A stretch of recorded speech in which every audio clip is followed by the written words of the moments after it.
the successful hosting of the 2025 African Fencing Championships, what key lessons has the Federation taken forward into its plans for 2026?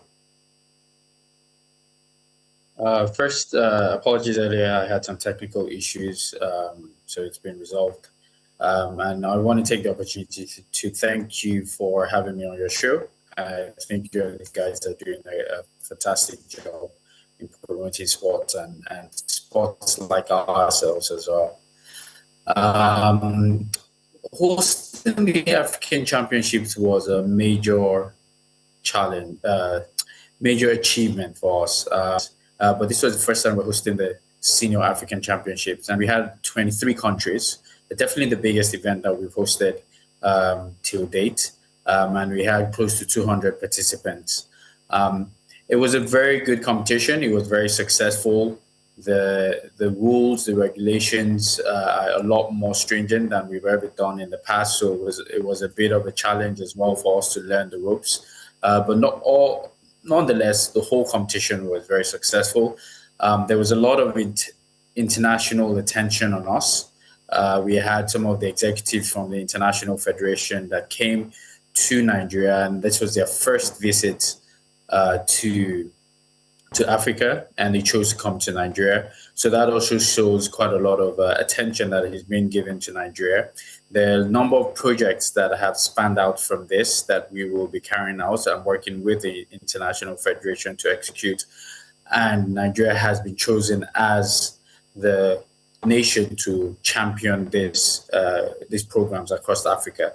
So a lot of good things have come out from it. And now this year, 2026, we are actually going to be hosting the Senior Commonwealth, Senior and Veterans Commonwealth Fencing Championships. It's again the first time in Africa, so we're breaking barriers there, hosting the first Senior and Veterans Commonwealth Championships in Africa. And this is a major milestone.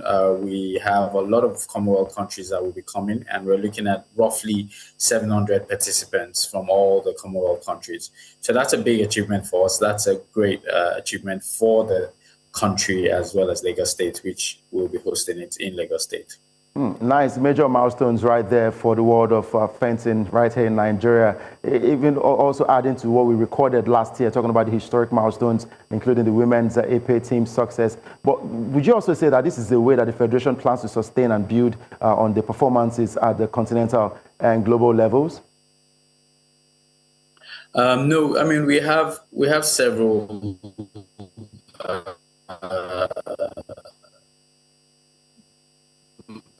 ways that we measure our success. One, of course, is our athlete performance, with athletes currently on the pathway to the 2028 Olympics in LA. It is a big achievement securing such a position when we do, because the way the selection process is not just based on countries. The first thing is they pick the top 16 in the world. That gets the automatic pass through. Then they also do what is called the zonal qualification, which is the pathway we're trying to get in. And that means that allows only one athlete from Africa to be selected. So for us to get that path, for us to get that ticket, we literally have to win the zonal qualification.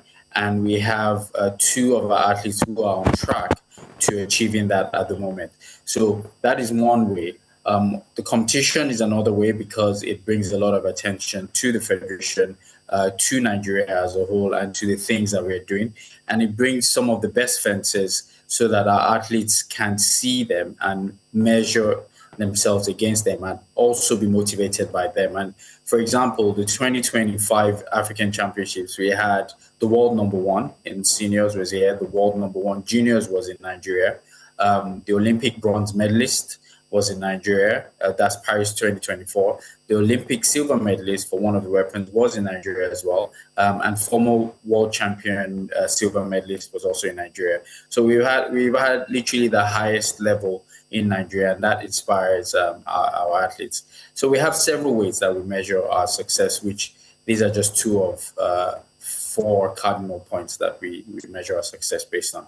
Right, and talking about these talents now, I mean, most especially the likes of Inkosi Brou and the Idongesit siblings, let's talk about long-term development structures that are in place to nurture these junior fencers to help them become world-class athletes.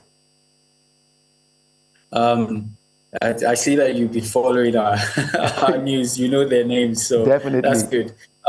Yes. So I'll let our media know they're doing a good job.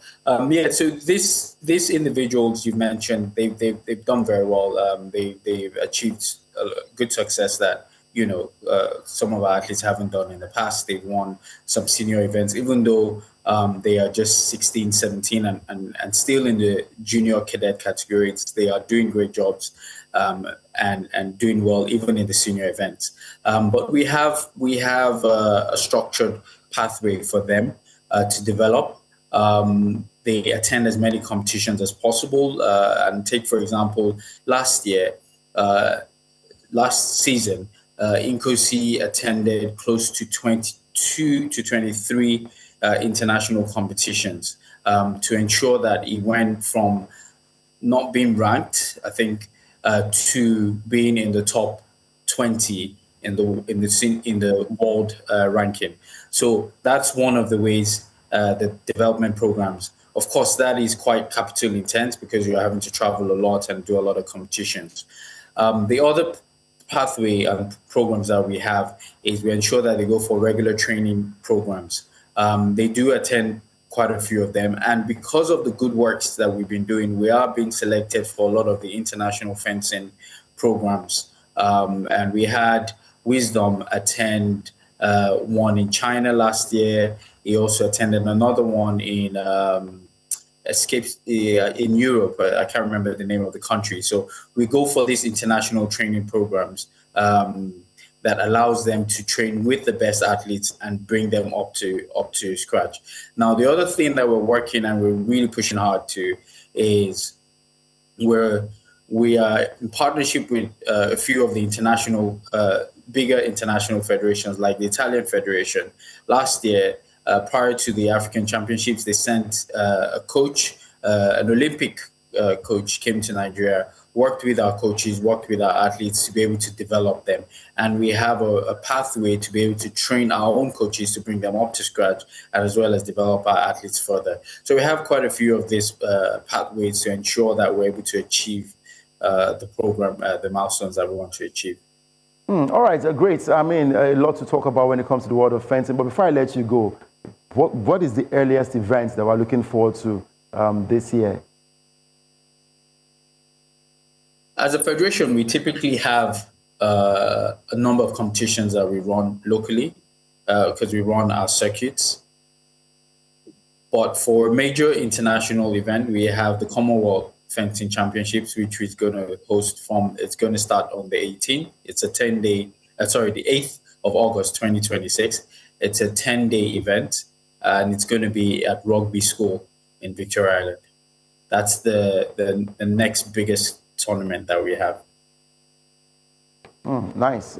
All right, we look forward to all of that events this year for the world of fencing, and definitely we will keep supporting these sports because we need to make noise about these sports and help the sport to become more popular. And let's keep football aside because it feels like football is not working for us. We keep on getting the golden bronze, which we don't like. So let's put fencing out there and get the gold medals back for Nigeria. Thank you very much, Adeyinka Samuel, for joining us today.